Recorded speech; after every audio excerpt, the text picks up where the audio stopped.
Dave at Large is a new play by Brian McAvera. It celebrates the work of the controversial and groundbreaking Irish comedian Dave Allen. Brian McAvera is with me in studio now, but before we talk about the play itself, let's have a listen to Dave Allen himself at Large. This is from a 1993 TV special, and he's talking to himself here, as he often did, about the difficulties of teaching your children how to tell the time. I'm going to teach you to read the clock. I'm going to teach you to read the time. Why? Because it's important that you know the time. Why? Because how would you know when to get up to go to school? Mummy would make me. What if Mummy wasn't there? You'd wake me. What if we both weren't there? Wouldn't go to school. How would you know when breakfast was? I'd be hungry. Shut up! Somebody came along to you and said, "What time is it?" and you didn't know, you'd feel stupid. Well, why doesn't he feel stupid? He doesn't know. A clip there from a 1993 TV special. Dave Allen and Brian McAvera is here to tell me more about his play, Dave at Large. You were laughing as you heard that. Do you remember seeing that originally? Do you remember that particular piece, Brian? I do. I'm afraid I'm old enough to remember when Dave Allen first started, which, oddly enough, I think the first big break was in the Val Donegan show. And in many ways, he, I think, took his TV personality to a large extent from Donegan. You know, that very relaxed, easygoing. It's a shape that other comedians of the time really didn't have. And in one sense, I think he's actually the father of observational comedy, the first of the stand-ups in many ways. When you listen to him there, I mean, there's an innocence to that humour. I mean, it's a child talking about telling the time. There's not any bad language in sight, and there's no mention of the church or sex. That's not typical of Dave Allen. No, it isn't. Though even in that, I think a lot of the humour comes from the fact that those very innocent words are coming out of the mouth of an extremely sophisticated performer, and we see the gap between the two.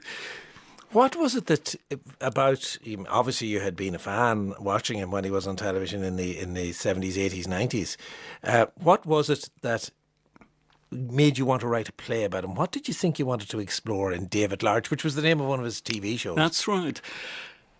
I think it was the iconoclastic element. I mean, what always struck me was how near the knuckle he could be in relation to the church, the Pope, sexuality, the problems of growing up, even homosexuality. And the play really started when, in the wake of all of the scandals that began to hit the church, I started to wonder what would happen if he was still alive. What kinds of routines would he be writing? Because he died quite young. Yeah, and in 2005. I think was he 68? Just in his late, he was in his late 60s. About that, yes. Mind you, all of the other males in the family had died in the 50s, so as pointed out in the play, he had a good run by comparison. By comparison with them. The way that you've made, or that you present the character is quite interesting, in that it isn't just Dave that we get. We get Dave, we get Davy, and we get Davinia, is it, yes? Correct. And the answer to that is, well, one, as you know, I'm not a fan of naturalism. And Alan, in many ways, inherited the mantle of the music hall, the old men's working clubs, which of course are all non-naturalistic ways of developing material. But the other aspect of it, the kind of fracturing of the character into different roles, comes from the fact that, well, if you think of it, we all aren't just one self. We're a whole collection of selves, and we're forever acting out little things in our head. And with Alan, I was very struck because I saw him once on the stage at the difference between the television persona, this very assured, quiet, laid-back, but slightly dangerous guy because he was knocking back whiskey and having a fag at the same time. So you actually saw him on stage performing? Yeah. And on stage, he was very, very different. And this is the character, in your play, this is the character of Dave. So that theatrical style, what was that? And was that essentially what came out of his initial background in the music hall? I think, well, the initial background is actually Butlins, believe it or not. I suppose this is another point of contact with myself, because the first job I ever had as a student was Butlins in Minehead. And Alan's first job was as a redcoat. And being the camp entertainer, where you're getting up to all kinds of stunts and you're trying out material. And I could see how, as that was happening at exactly the point when there was this transition from the working men's clubs and the like into television. So you're talking more or less mid-50s. And there were so many people who couldn't make the transition. And Alan made it absolutely effortless. But what's interesting is, I mean, the style, and you might expand a little bit more on this, that you saw when you saw him on stage was this high energy, rapid speech, rapid fire Exactly. type of delivery. And someone who roamed the stage. You know, if you think of the TV persona, he's locked onto that stool. Yeah, he's sitting in the chair. Yeah, and he's locked onto his glass and his fag.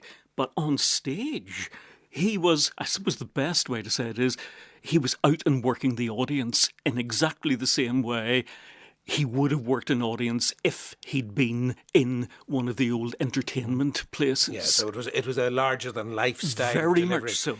So you talk about this a little bit in the play as well, how Dave kind of becomes Davy. And those gestures that we particularly remember of Dave Allen, you know, flicking the dust or the dandruff off his shoulder or along the thigh of his trousers, you reckon that was actually a technique to slow himself down and to relax himself for television? Absolutely. I mean, it was quite carefully and logically worked out. I mean, if you think for a moment of, say, the difference between Spike Milligan and him, Milligan was a kind of hectic performer, very hit or miss, very disinclined to work and shape a joke. Whereas Alan was the kind of performer, when he got into the studio, wanted to refine and refine and refine until he got it working exactly as he wanted it.